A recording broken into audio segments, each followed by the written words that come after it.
이혼 절차가 끝난 후 아내가 남편을 상대로 2억 원의 약정금 청구 소송을 제기했어요. 남편이 급여의 70%를 주기로 약속했는데 50%만 지급했고 퇴직금도 50% 주기로 했는데 지급을 하지 않았던 거죠.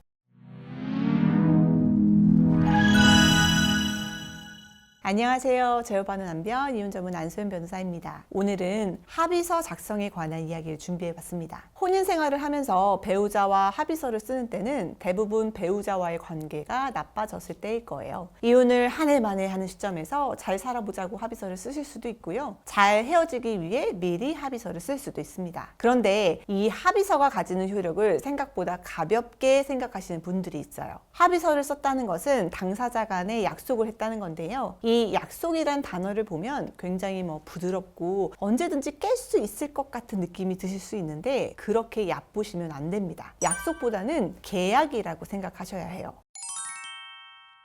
우리가 계약을 맺으면 어때요? 단순 변심에 의한 계약 해지는 계약금 지급 단계에서만 가능하고 계약 해지를 하는 건 어렵죠. 부부간에 금전을 지급하거나 양육비를 부담하는 등의 내용을 협의해서 약속하고 합의서를 쓴 것도 계약을 체결한 것과 동일하게 보셔야 합니다. 오늘 제가 사례를 하나 설명을 해드릴 텐데요. 부부가 결혼하여 자녀를 2명 낳아 잘 살고 있었는데 남편이 외도를 한 거예요. 아내가 흥신소 직원들을 동원해서 외도 증거도 수집하고 상간녀도 직접 만나 남편과 헤어지라고 이야기도 하고요. 가정을 지켜보려고 여러 가지 노력을 했는데 이놈의 남편이 돌아올 생각도 없고 오히려 외도를 추궁하는 아내를 폭행까지 했습니다. 아내가 보니까 남편이 이 상간녀와 헤어질 생각이 1도 없는 것 같고 2명의 자녀는 키워야 하니 남편에게 제안을 한 거예요. 그 내용이 뭐냐면 아내는 남편의 사생활에는 더 이상 간섭하지 않겠다고 한 겁니다. 대신 호적상 신분관계는 그대로 유지하고 즉 이혼은 하지 않고요. 아이들은 아내가 키우되 남편은 월급 중에서 세금을 뺀 금액의 70%를 아내에게 지급하고 아이들이 커서 대학교를 갈 경우에는 학비를 남편이 70% 부담해달라고 한 겁니다. 그리고 주거 중이었던 남편 명의의 아파트를 아내에게 이전해주고 남편이 향후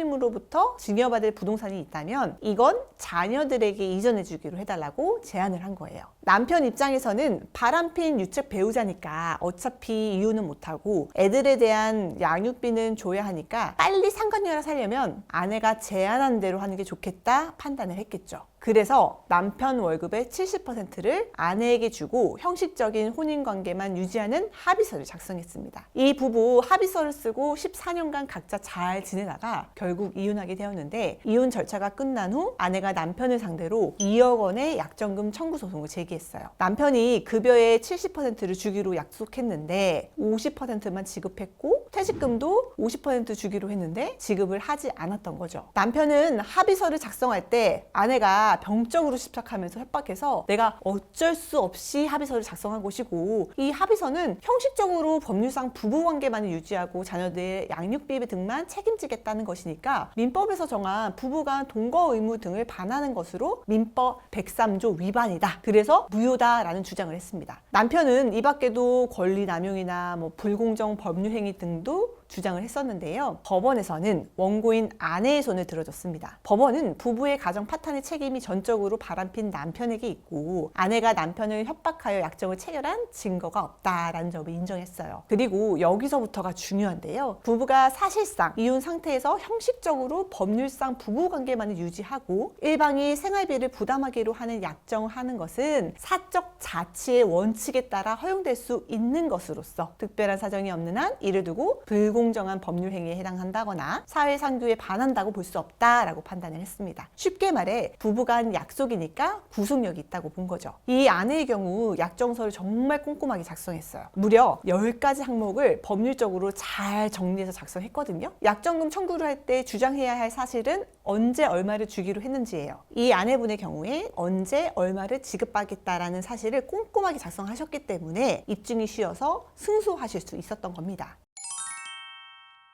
오늘 영상은 외도를 해서 배우자로부터 합의를 강요받고 있는 분들에게 경고가 될 수 있어요. 그런데 반대로 배우자의 외도로 혼인이 파탄되었으나 자녀를 위해서 혼인을 지속하기를 원하시는 분들에게는 배우자에게 요구하는 합의서가 효력이 있다라는 점을 알게 되어 도움이 되셨을 겁니다. 부부간에 금전을 지급하거나 양육비를 부담하는 등의 내용을 협의해서 약속하고 합의서를 썼다면 법원에서는 전후 사정을 따져 부부간 약속이니까 구속력이 있다라고 본다는 점 꼭 명심하셔야 합니다. 오늘 영상은 여기까지입니다. 오늘 영상이 도움이 되셨다면 구독과 좋아요 부탁드릴게요. 다음에도 도움되는 영상으로 찾아뵙겠습니다. 감사합니다.